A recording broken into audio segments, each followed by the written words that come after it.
আসসালামু আলাইকুম। আজকে আমরা ইন্টারন্যাশনাল ফাইন্যান্সিয়াল রিপোর্টিং ডিপ্লোমায় আইএফআরডি কোর্সটি সম্পর্কে একটু আলোচনা করার জন্য আসলাম।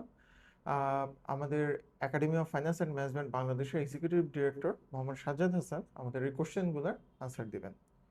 স্যারকে আমাদের কোশ্চেনগুলোর সম্পর্কে একটু জানাচ্ছি। আপনি কাইন্ডলি যদি আমাদেরকে এগুলোর আনসার দিতেন। ধন্যবাদ। জি, আইএফআরডি কোর্স সম্পর্কে একটু বিস্তারিত জানাবেন। আচ্ছা, আমরা academy of finance management Bangladesh থেকে অ্যাসোসিয়েশন অফ অ্যাকাউন্টিং প্রফেশনাল ইউকের সাথে 2022-23 সাল থেকে যাত্রা শুরু করি। উনাদের সাথে প্রথম যে সার্টিফিকেশনটা আমরা কাজ করি, সার্টিফিকেটটি হচ্ছে সার্টিফাইড অ্যাকাউন্টিং প্রফেশনালস। এই সার্টিফিকেটটি বেসিক্যালি যারা ম্যানেজার, অ্যাসিস্ট্যান্ট ম্যানেজার, 5 বছরের মতো জব এক্সপেরিয়েন্স আছে উনাদের জন্য। এছাড়া আমরা ওনাদের আরও 2টি সার্টিফিকেশন সিএফএস এবং সিএএ নিয়েও কাজ করি।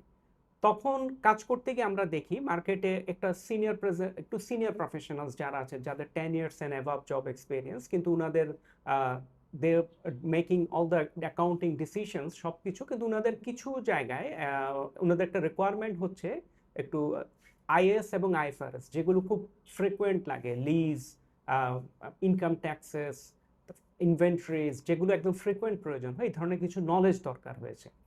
তখন আমরা অ্যাসোসিয়েশন অফ অ্যাকাউন্টিং প্রফেশনালের সাথে কন্ট্যাক্ট করার পর আমরা একটা কোর্স ডিজাইন করি, যে কোর্সটা হচ্ছে আইএফআরডি, ইন্টারন্যাশনাল ফাইন্যান্সিয়াল রিপোর্টিং ডিপ্লোমা। এবং এই কোর্সটি ওখান থেকে আসে, যে কোর্সে আমরা প্রধানত 9টি খুব সিনিয়র লেভেলের প্রফেশনালসের রিকোয়ারমেন্ট, যে আইএস এবং আইএফআরএস গুলো, ওই পার্টগুলো নিয়ে এখানে 9টা ক্লাস হয়, যার মাঝে 6টি লাইভ ক্লাস, 3টে রেকর্ডেড ক্লাস। এছাড়াও আপনার কর্পোরেট গভর্নেন্স নিয়ে ক্লাস হয় এবং রিস্ক ম্যানেজমেন্ট, যেটা সিনিয়র লেভেলের সবচেয়ে বড় ইস্যু, ওই বিষয়টা নিয়ে ক্লাস হয়। তো ইন টোটাল এই 3টা টপিকস বা 3টা মডিউল নিয়ে আমাদের আইএফআরডি কোর্সটি গঠিত। ধন্যবাদ স্যারকে। আমাদের পরবর্তী প্রশ্ন, আইএফআরডি কোর্সের যে সার্টিফিকেট এটা কে ইস্যু করবে?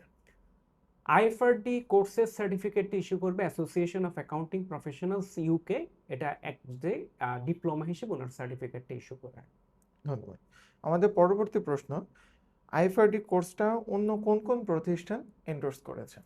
আইএফআরডি এটা নিয়ে যখন আমরা কাজ করতে যাই, তখন আমরা প্রথম অ্যাপ্রোচ করি সিমার সাথে, যেহেতু সিমার একটা পাথ হয়ে আছে একটু সিনিয়র অ্যাকাউন্টিং প্রফেশনালসের সাথে, যেখানে শেষ দুটো লেভেল সরাসরি জয়েন করতে পারে।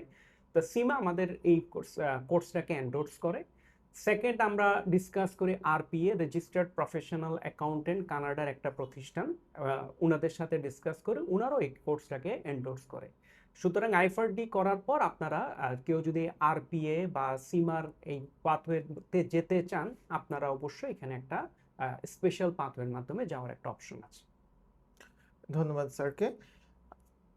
আমাদের আইএফআরডি কোর্সে আপনারা যদি ইন্টারেস্টেড থাকেন এবং অ্যাডমিশন নিতে চান, আমাদের ভিডিওর নিচে দেওয়া নাম্বারে অবশ্যই যোগাযোগ করুন। ধন্যবাদ। ধন্যবাদ।